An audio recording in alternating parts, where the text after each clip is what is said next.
नमस्कार, मैं आपकी होस्ट और दोस्त डॉक्टर सरिता। आज हम एक नया टॉपिक डिस्कस करने वाले हैं जिसका नाम है चिकन पॉक्स। तो सबसे पहले हम डिस्कस करते हैं कि चिकन पॉक्स होता किस वजह से है। चिकन पॉक्स का जो मुख्य कारण है वो है वेरिसोला जोस्टर वायरस। ठीक है, इसके अलावा ये माँ से बच्चे में ट्रांसफर हो जाता है। अगर किसी मदर को है तो उसके बच्चे को भी ये प्रॉब्लम हो जाएगी। सेकंड है कि जिसको कभी चिकन पॉक्स हुआ नहीं है और वो किसी चिकन पॉक्स वाले पेशेंट के संपर्क में आ जाता है, क्योंकि ये एक ड्रॉपलेट इन्फेक्शन है और ये ड्रॉपलेट की वजह से फैलता है।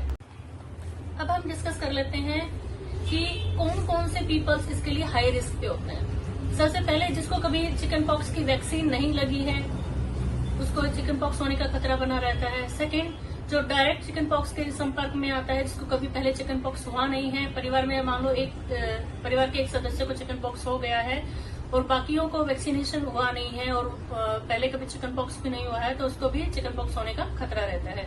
अब हम जानते हैं कि चिकन पॉक्स में क्या क्या लक्षण हमें दिखाई देते हैं। सबसे पहले चिकन पॉक्स में शरीर पे छोटी छोटी फुंसियां आ जाएंगी, चकते आ जाते हैं, जिनको ब्लिस्टर्स भी बोलते हैं। इसमें हल्का सा पानी भरा होता है। सेकेंड, इसमें बुखार दिखाई देगा। बुखार कई बार 102 से ऊपर भी हो जाता है, 102 फ़ारेनहाइट से ऊपर तक चला जाता है।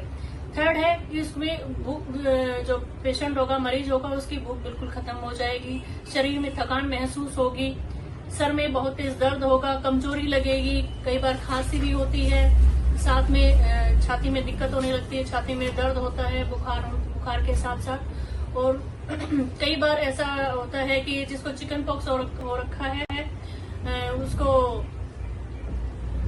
इसमें अब हम चिकन पॉक्स कोई ऐसी बीमारी नहीं है जिसके लिए आपको डॉक्टर के पास जाना पड़े। इसको घर पे रह के भी ठीक किया जा सकता है। सबसे पहले क्या करना चाहिए, हमें घर पे क्या क्या मैनेजमेंट करनी चाहिए चिकन पॉक्स की। सबसे पहले, जैसे कि ये फैलने वाली बीमारी है, तो चिकन पॉक्स में आप मरीज को एक आइसोलेट कर दें, एक अलग से कमरे में उसको शिफ्ट कर दें, वहां पे कम से कम जाए ताकि दूसरे के अंदर ये बीमारी ना फैले। सेकंड, आपके घर में पैरासीटामोल होती है, हम उसको पैरासीटामोल दे सकते हैं ताकि फीवर मैनेज हो जाए। थर्ड है, आपके घर में एलोवेरा जेल है या फिर कैलामाइन लोशन है, आप उसके जो ब्लिस्टर्स हो रखे हैं, दाने हो रखे हैं चिकन पॉक्सी, उन पे लगाइए ताकि उसको जलन ना हो और उसको खुजली ना हो। थर्ड, उसके ना नेल्स कट करवा दीजिए ताकि वो खुजली ना कर पाए, क्योंकि खुजली करने से जो उसके निशान है वो चकते हैं वो और ज्यादा बढ़ जाएंगे और उनमें इन्फेक्शन का चांसेस बढ़ जाता है।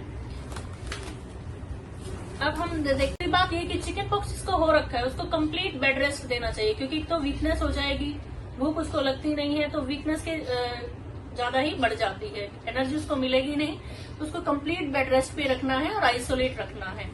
अब अलार्मिंग साइन क्या क्या है कि आपको किस स्थिति में डॉक्टर के पास जाना चाहिए।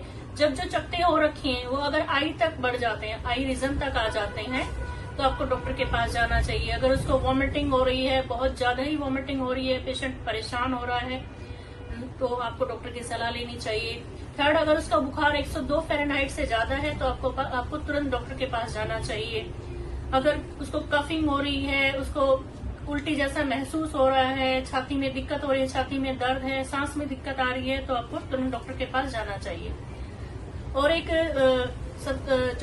जो मरीज जिनको चिकन पॉक्स हो जाता है उनको ऑलरेडी अगर कोई इम्यूनो कॉम्प्रोमाइज डिजीज है, लाइक किसी को HIV इन्फेक्शन है और उसको चिकन पॉक्स हो जाता है, तो उस कंडीशन में आपको तुरंत डॉक्टर के पास जाना चाहिए। या फिर कोई कैंसर का पेशेंट है, उस कंडीशन में भी अगर उस कैंसर के पेशेंट को चिकन पॉक्स हो जाता है तो उस कंडीशन में भी आपको तुरंत डॉक्टर के पास जाना चाहिए।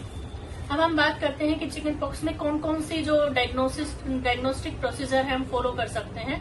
सबसे पहले आप उस पेशेंट का CBC करा सकते हैं। और CBC में क्या ध्यान देने वाली बात होती है कि आपको WBC काउंट पे ध्यान देना है, उसकी प्लेटलेट पे काउंट पे ध्यान देना है, क्योंकि जैसे पेशेंट को वीकनेस है तो उसकी प्लेटलेट कम होती जाएंगी, इसलिए उसको प्रॉपर हाइड्रेट भी रखना है। पेशेंट को जितना हो सके लिक्विड से डाइट दें उसको।